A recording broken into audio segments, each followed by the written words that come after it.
Assalamualaikum warahmatullahi wabarakatuh. Salam planter kelapa sawit Indonesia. Salam buat petani pemula. Jadi buat sahabat-sahabat petani dimanapun berada, kita akan menjelaskan sedikit soal pemupukan. Yang mana di sini kalau sawit tidak dipupuk, maka hasil produksinya tidak akan maksimal. Jadi banyak juga sahabat-sahabat kita yang bertanya ya soal pemupukan.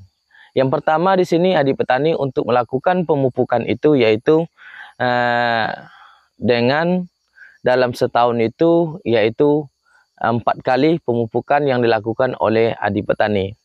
Pemupukan yang pertama itu adik petani awali dengan NPK 1616 yaitu baik itu DGW, Mutiara, Belarusia dan Loing. Dan bulan berikutnya yaitu di bulan 6 itu adik petani menggunakan KCL ya. KCL itu dalam per pokoknya itu cuman setengah kilo dalam per pokoknya.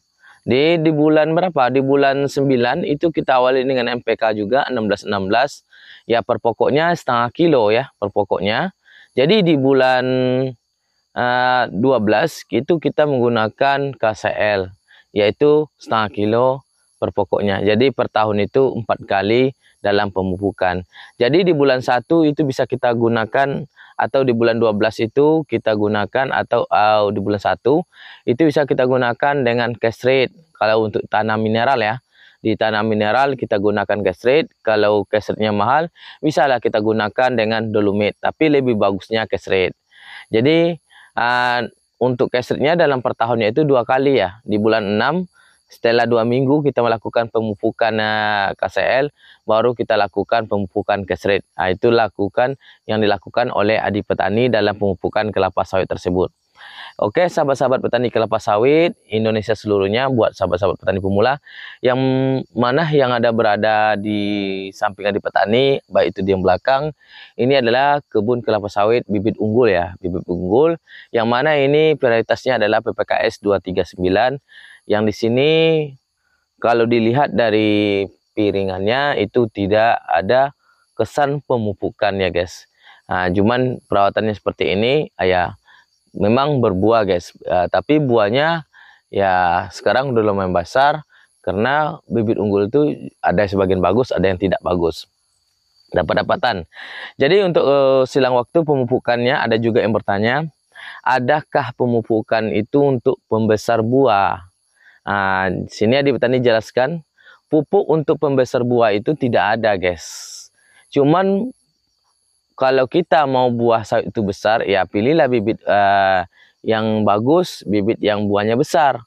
Jangan kita pilih bibit buahnya yang sedang-sedang. Itu kalau buah besar itu tergantung pada jenis bibitnya. Kalau pupuk ini fungsinya adalah untuk pertumbuhan kelapa sawit, baik itu pada buah, baik itu pada pelepah, baik itu pada penyerbukannya nanti menghasilkan buah agar cepat gitu. Itu adalah fungsi dari pupuk itu untuk nutrisi kelapa sawit agar pertumbuhannya baik. Itulah. Jadi ditanya untuk pembesar buah itu tidak ada. Jadi buat sahabat-sahabat petani kelapa sawit yang manapun berada, jadi adik petani di sini di lokasi bibit kelapa sawit yaitu bibit sawit unggul yang mana di sini kurang ada dalam perawatan. Jadi kalau kita mau meningkatkan hasil produksi sawit kita, agar kita pertama yang kita lakukan adalah dalam tahap perawatan. Perawatan itu sangat penting dalam berkebun kelapa sawit. Jangan dikira perawatan itu tidak sangat penting, karena itu berpengaruh untuk meningkatkan hasil produksi kita. Yang kedua adalah pemupukan. Pemupukan itu sangat juga penting dalam meningkatkan hasil kualitas buah kita, kualitas kondisi sawit kita, agar buah itu produksinya itu meningkat. Kalau sawitnya bagus, pertumbuhannya bagus, otomatis kualitas buah akan bagus. Jadi itulah buat sahabat-sahabat, semangat lagi dalam melakukan pemupukan kelapa sawit. Karena apa? Petani kita ini, apalagi petani swadaya masyarakat atau petani mandiri ini yang paling dia malaskan adalah dalam perawatan atau dalam pemupukan. Jadi buat petani mandiri, agar kita dalam meningkatkan produksi itu harus semangat dalam melakukan perawatan dan pemupukan sawit. Oke, mudah-mudahan bermanfaat video ini dan berguna. Salam Planted Indonesia, salam buat petani pemula.